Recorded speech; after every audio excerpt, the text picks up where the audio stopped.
How do you move through crisis phase?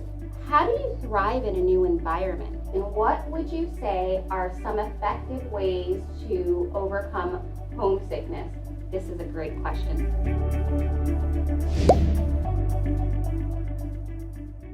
How do you move through crisis phase? That's a great question. So remember, it is a phase. You started with honeymoon, where everything seems awesome and you can't believe that this new experience has happened. But then reality starts to set in and you're thinking, oh no, did I make the right choice? Is this really what I wanted to do with my life? How could I have made this decision? Why did I move here? So we would ask, and we always encourage, that you ask for help, that you don't isolate yourself. How do you thrive in a new environment? That's a good question.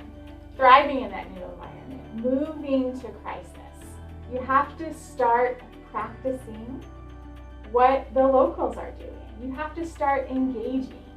I see someone's asking about small talk and chatting in the United States. That's of course an American custom. So as you think about moving to the United States, and we're talking about the culture shock phases, of course learning about customs in the United States is a way to be preparing for it, is the way to be getting prepared so you can move through that. So yes, small talks and chats.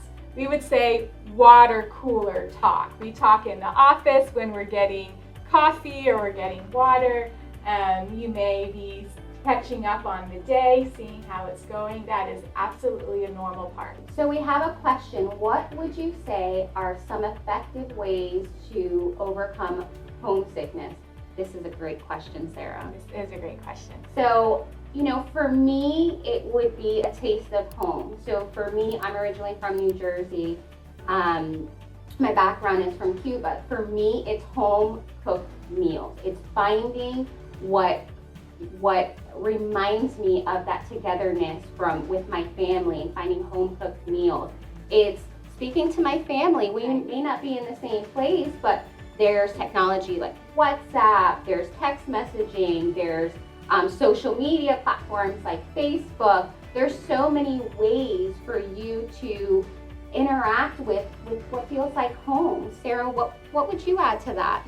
I love the connection to technology, right? We have them in our pocket. We can do video messaging, so we can still have that touch of home. It's very important when you're in the crisis phase and all throughout culture shock process to keep in contact with your family and friends at home.